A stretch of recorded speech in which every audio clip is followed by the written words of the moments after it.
Well, several high-profile legal battles played out in courts around the capital city this year. Some of these cases will continue to make headlines in 2018. President Jacob Zuma is involved in two major cases set to be heard in the Pretoria High Court next year. The fight to probe state capture, it's perhaps one of the biggest legal battles against President Jacob Zuma's administration.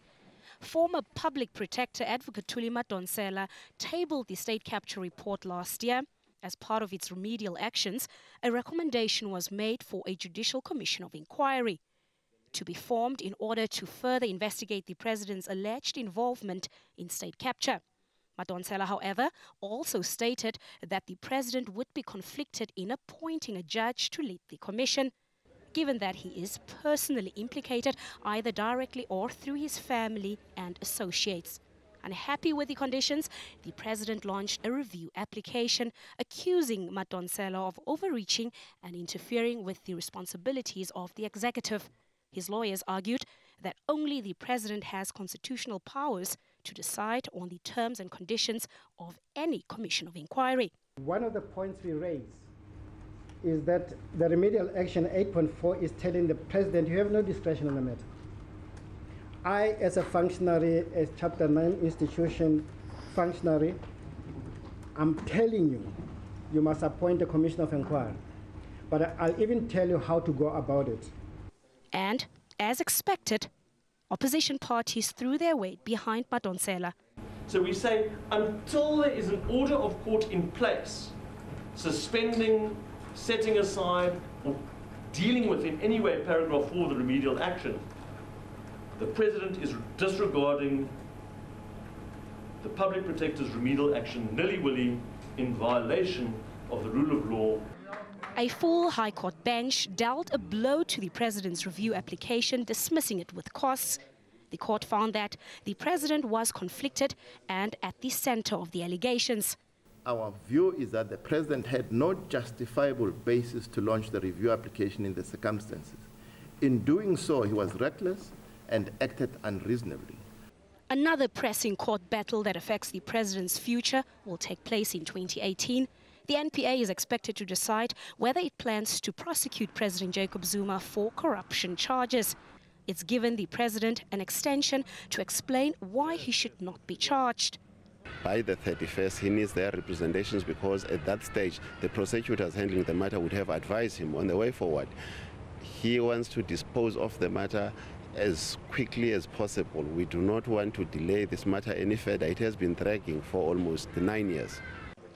Then there's the legal battle by Freedom Under Law on the appointment of NPA head advocate Shaun Abrams. The civil group has questioned the removal of former NPA head Mxolisi Nxasana and the 17 million rand golden handshake he received. The court ordered Nxasana to pay back the money, but also declared Abrams' appointment as NPA head invalid. The court ruled that President Zuma can no longer appoint a new NPA head as he is conflicted.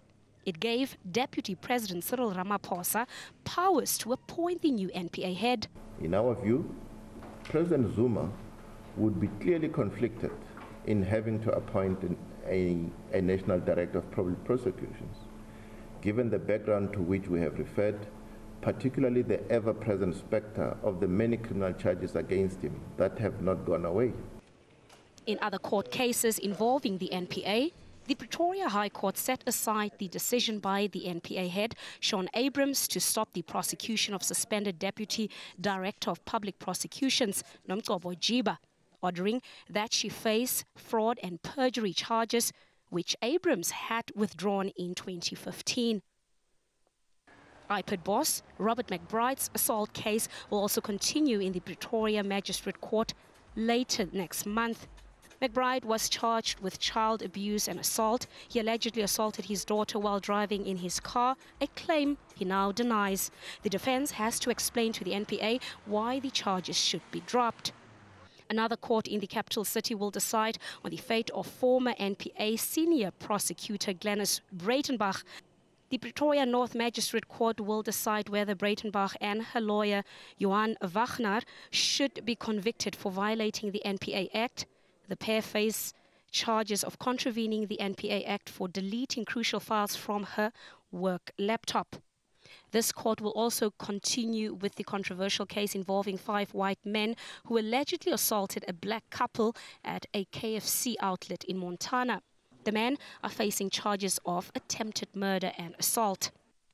If there's anything certain about the year 2018, it is certain that the capital city will see more legal showdowns involving high-profile cases.